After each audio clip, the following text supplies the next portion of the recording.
Hey Archivers fans, it's Meg.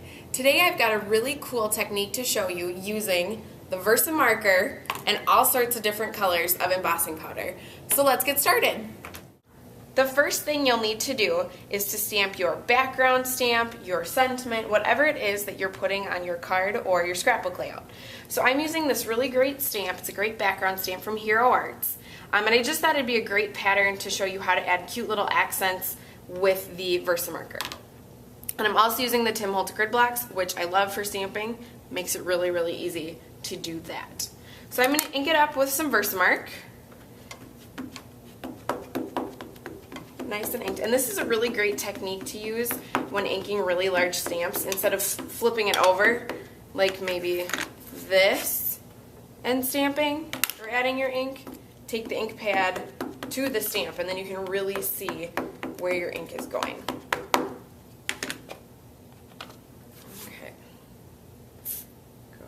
Stamp that on my paper.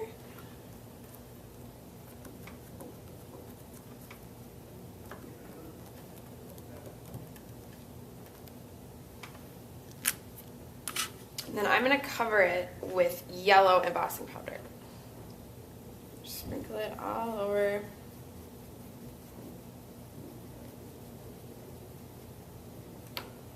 Kind of shimmy it around so you get everything covered.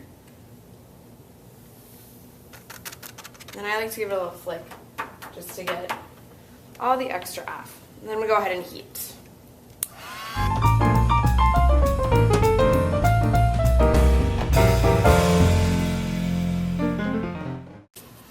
Alright, so once that's totally embossed, then we get to play with the VersaMarker.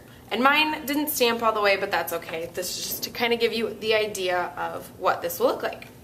So the VersaMarker has two ends to it. One is the skinny little tip for kind of the details, and the other is more of a brush tip, so you can add bigger areas.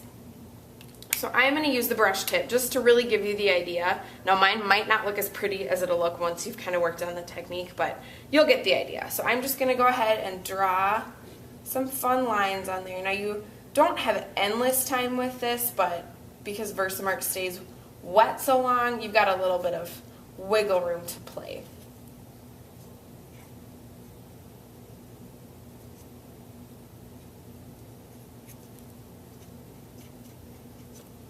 Alright, and I'm going to use blue embossing powder to show you how easy it is to do this technique. Again, I'm just going to cover it all and then dump it back into my bottle.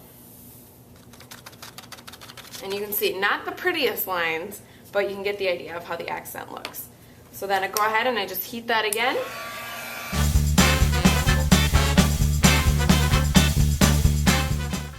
And there you have some fun embossed accents using the VersaMarker.